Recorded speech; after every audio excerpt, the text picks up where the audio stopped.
ఇక్కడ సామాన్యంగా మనం మాట్లాడుకునేది పద్యాల్లో పాటల్లో ఉండదు.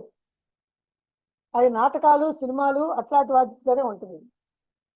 అలాగనే మనం ఎవరినైనా మన ఇంటికి వచ్చిన వాళ్ళని పలకరించాలంటే ఏమండి బావగారు వచ్చారా, బాగున్నారా, అందరూ క్షేమంగా ఉన్నారా అని అడుగుతాం. కానీ బావా ఎప్పుడు వచ్చి తీవు అని మనం పద్యం చదవం కదా.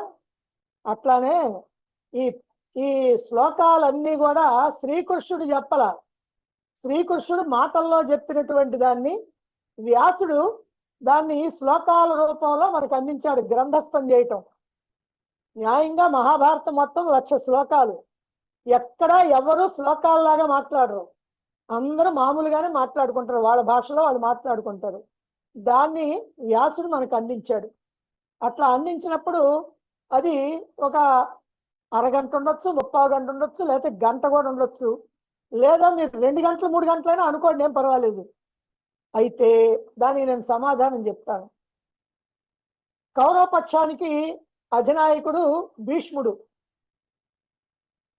ఆయన అందరికీ పెద్దవాడు. ఆయనకి పాండవులంటే ప్రేమ, శ్రీకృష్ణుడు అంటే భక్తి.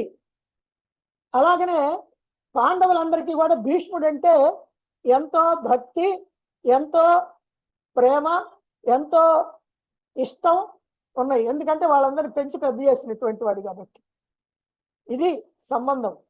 ఇప్పుడు శ్రీకృష్ణుడు అక్కడ అర్జునుడికి వచ్చినటువంటి సందేహాన్ని తీర్చడానికి ఏదో మాట్లాడుతున్నాడు, ఎక్కడ 2 సేనల మధ్య.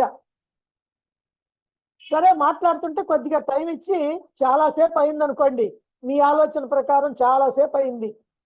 అయితే అప్పుడు భీష్ముడు ఏమనాలా, ఏమయ్యా కృష్ణ ఆపవయ్యా నీ సోది, మేము యుద్ధం చేసుకోవాలా, నీ ఇష్టం వచ్చినట్టు మాట్లాడుకుంటే ఎట్లా అని అనాలి కదా. అలా అనేవాడా భీష్ముడు? అనడు.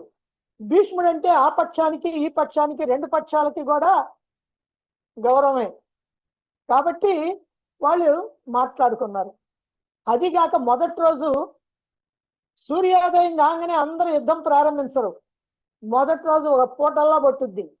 ఎందుకనంటే ఇక్కడేమో శ్రీకృష్ణుడేమో అర్జునుడికి గీతాబోధ చేయటం కొంతసేపు, అది అయిపోయిన తర్వాత ధర్మరాజు తన యొక్క ఆయుధాలన్నీ కూడా వదిలిపెట్టి కవచాన్ని తీసేసి కాలినడకన ఎదటి పక్షంలోకి పోతాడు, కౌరవ పక్షంలోకి. ఎందుకు పోతున్నాడో ఎవరికి తెలియదు, ఎవరికి చెప్పలా. ఆలోచిస్తున్నారు. చివరికి ఎట్టయితేటైందని భీముడు వెనకాల వచ్చాడు, అర్జునుడు వచ్చాడు, అర్జునుడు వెనక శ్రీకృష్ణుడు వచ్చాడు, నకుల సహదేవులు వచ్చారు. ఆయన ముందు వెళ్తున్నాడు, వీళ్ళు వెనకాడితే వచ్చారు. పోయి ఆ భీష్ముడి దగ్గర ఆగి ఆయన కాళ్ళు పట్టుకొని వచ్చి నమస్కారం చేసి, నాకు మీతోటి యుద్ధం చేయాల్సినటువంటి పరిస్థితి వచ్చింది కాబట్టి నాకు యుద్ధానికి అనుజ్ఞ ఇవ్వు అన్నాడు.